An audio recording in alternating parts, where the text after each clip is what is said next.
Bismillahirrahmanirrahim. Par le nom d'Allah clément, miséricordieux. Madame, mademoiselle, monsieur, chère auditrice, cher auditeur, j'ai le plaisir de te retrouver aujourd'hui afin de poursuivre ensemble la suite de notre thématique intitulée Méthodologie d'une lecture coranique par sa précision linguistique. Reprenons ensemble l'extrait de la séquence de la sourate 3, signe 7, afin de parvenir ensemble à extraire une interprétation. وَمَا يَعْلَمُ تَأْوِيلَهُ إِلَّا اللَّهُ وَالرَّاسِخُونَ فِي الْعِلْمِ يَقُولُونَ آمَنَّا بِهِ كُلٌّ مِّنْ عِندِ رَبِّنَا. Et nul n'en connaît véritablement son interprétation en dehors d'Allah. Et les experts dans la connaissance disent, nous y avons foi, tous proviennent de notre Maître. De quelle langue voulez-vous vous servir avec moi? De quelle langue? Oui. Parbleu, de la langue que j'ai dans la bouche, je n'irai pas emprunter celle de mon voisin. Je veux dire, de quel idiome, de quel langage? Molière, le mariage forcé. J'espère que tu seras maintenant capable de distinguer entre la langue et le langage, car le langage coranique utilise la langue arabe pour la beauté de son éloquence et de sa subtilité. Exprimer de façon volontaire, un mot peut prêter à équivoque, c'est le cas ici pour le mot langue. Il est confus et ambigu. Et cela peut induire le doute chez le lecteur, car cela peut induire le lecteur en erreur. Une expression équivoque peut être exploitée à des fins comiques ou dramatiques.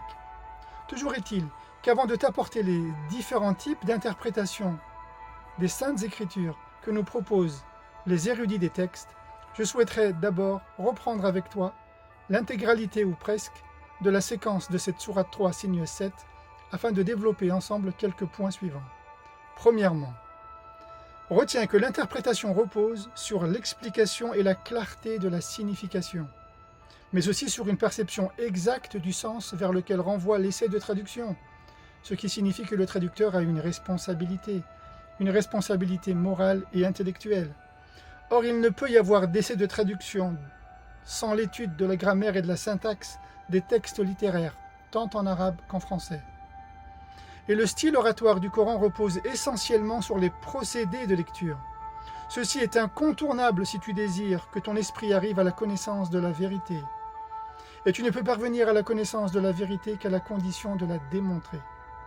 Deuxièmement, l'acquisition du style oratoire coranique consiste à savoir par la lecture classer et ordonner les idées du discours. Il faut pour cela, premièrement, rechercher laquelle d'entre les deux lectures est prioritaire, laquelle va te permettre d'accéder à la meilleure compréhension, à la meilleure interprétation. Deuxième point, ne pas perdre de vue les orientations vers lesquelles renvoie cette lecture, c'est-à-dire les objectifs à atteindre par la bonne lecture. Troisième point, tenir compte également des jonctions qui relient les phrases entre elles. Je te rappelle qu'il existe une multitude de formes d'éloquence dans le Verbe de Dieu. Parmi celles-ci, lorsque deux propositions de lecture se présentent au lecteur, l'une d'entre elles prévaut sur l'autre. Pour rappel, interpréter le Coran, c'est en clarifier le sens, en expliquer le contenu à travers un exposé clair et sans nuance. De cette définition, on en dégage trois types.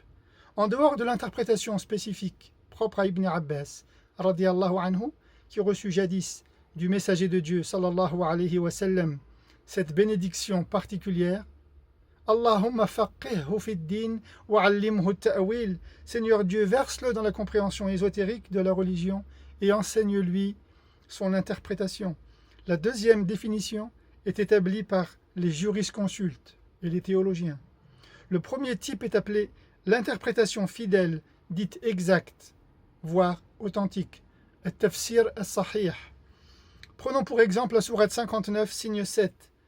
وَمَا آتَاكُمُ الرَّسُولُ فَخُذُوهُ وَمَا نَهَاكُمْ عَنْهُ فَانْتَهُوا. Et ce que le messager vous apporte, saisissez-vous-en, et ce qu'il vous défend, abstenez-vous-en. Si l'on s'en tient aux seules explications que produit le sens des mots, l'explication devrait nous sauter aux yeux, puisque l'énoncé de l'extrait est clair et l'information est entière. La compréhension est instantanée, car le communiqué est sans nuance, c'est-à-dire sans ambiguïté, sans confusion possible. Le second type de définition s'appelle l'interprétation erronée, dite fausse, voire infidèle, al-tafsir al-batil. Exemple, quand l'imam Abu Hanifa commente la parole de Dieu suivante, dans la sourate 58, signe 4, فَإِطْعَامُ سِتِّينَ مِسْكِينًا, nourrir 60 pauvres. Il affirme que la subsistance en nourriture que reçoit un pauvre consiste à lui reverser la quantité de 60 mesures de nourriture, autrement dit 60 repas. Il qualifie l'expression coranique « nourrir 60 pauvres » par nourrir l'équivalent de 60 mesures de nourriture pour un seul pauvre. Ceux qui lui contestent cette interprétation sont les trois autres grands imams, Malik, wa Shafi'i ou Ahmed, à l'unanimité. Ils requalifient l'expression coranique « nourrir 60 pauvres » par donner à 60 pauvres l'équivalent d'une seule quantité de mesures de nourriture pour chacun d'entre eux. En réalité, le texte coranique renferme dans cet extrait une équivoque, une ambiguïté, une confusion linguistique que n'a pas réussi à déceler l'imam Abu Hanifa, tandis que les trois autres imams l'ont décelé grâce au recours à la subtilité de la langue arabe avec laquelle s'exprime le langage coranique. Ils ont pu décoder la bonne compréhension de lecture grâce à ces codes de lecture. L'interprétation de l'illustre imam était donc fausse, mais involontaire. Toujours est-il que le risque est d'entraîner un contresens fâcheux concernant une règle de loi coranique. Les autres imams ont évité ainsi cette erreur d'arbitrage. Ils l'ont esquivé en ayant recours au procédé de style oratoire coranique dont l'éloquence et le charme reposent sur les procédés de lecture. Le troisième type de définition s'appelle l'interprétation frivole, dite abusive, voire burlesque, al-tafsir al-la'ib ou al-dahak. Exemple, lorsque certains chiites commentent la parole de Dieu suivante, sourate 2, signe 67, Inna Allah ya'murukum an tazbahu baqarah. En réalité, Allah vous ordonne d'immoler, c'est-à-dire d'égorger une vache. Il transforme sans vergogne une ordonnance faite aux enfants d'Israël en faisant allusion à Sainte Mère Aïcha, radiyallahu anha, épouse du prophète et mère des croyants, qu'il haïsse et traite de génisse. En l'insultant ainsi, il s'appuie sur le Coran pour se justifier. À partir de ces différents types d'interprétations, reprenons ensemble l'extrait de la sourate 3, signe 7. La séquence en amont nous dit ceci. فَأَمَّا الَّذِينَ فِي قُلُوبِهِمْ زَيْغٌ فَيَتَّبِعُونَ مَا تَشَابَهَ مِنْهُ ابْتِغَاءَ الْفِتْنَةِ وَابْتِغَاءَ تَأْوِيلِهِ وَمَا يَعْلَمُ تَأْوِيلَهُ إِلَّا اللَّهُ. Et quant à ceux dont les cœurs sont dispersés, ils ont une attirance vers les plus nuancés d'entre eux, les plus subtils, les plus ambigus, cherchant par là le trouble et l'interprétation absolue, et nul n'en connaît véritablement son interprétation en dehors d'Allah. Et en aval, la séquence nous dit ceci, وَمَا يَعْلَمُ تَأْوِيلَهُ إِلَّا اللَّهُ وَالرَّاسِخُونَ فِي الْعِلْمِ يَقُولُونَ آمَنَّا بِهِ كُلٌّ مِّنْ عِندِ رَبِّنَا. Et nul n'en connaît véritablement son interprétation en dehors d'Allah. Et les experts dans la connaissance disent, nous y avons foi, tous proviennent de notre Maître. Reprenons maintenant ensemble ce passage. Et ceux qui sont versés dans la connaissance disent, nous y avons foi, tous proviennent de notre Maître. Développement et réflexion. Le grand érudit, le grand moufti Ibn Qudama de l'école Hanbalite défend une position, la première suggestion de lecture.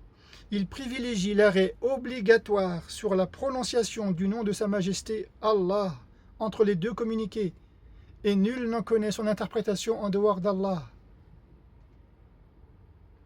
Ainsi, il considère que la conjonction « et » entre les deux propositions de lecture n'est pas dépendante de l'affirmation qui précède, c'est-à-dire qui vient juste avant. Et elle ne la lie pas non plus avec l'affirmation qui lui succède, c'est-à-dire qui vient juste après. Il répond ainsi à la deuxième question que l'on se pose. Comment doit-on considérer la conjonction de coordination « et » entre les deux affirmations ? Et nul n'en connaît son interprétation en dehors d'Allah. Et les experts dans la connaissance disent, nous y avons foi, tous proviennent de notre Maître. Quel rôle joue-t-il dans la phrase déclarative? Et quel est son impact dans l'extrait en question? Et comment s'articule-t-elle dans la phrase affirmative? C'est ce que je te propose, par la grâce de Dieu, de développer dans la 4e partie de notre exposé. Et pour cela, rejoins-nous, abonne-toi, partage. Je te remercie pour ton écoute. Wassalamu alaikum wa rahmatullah.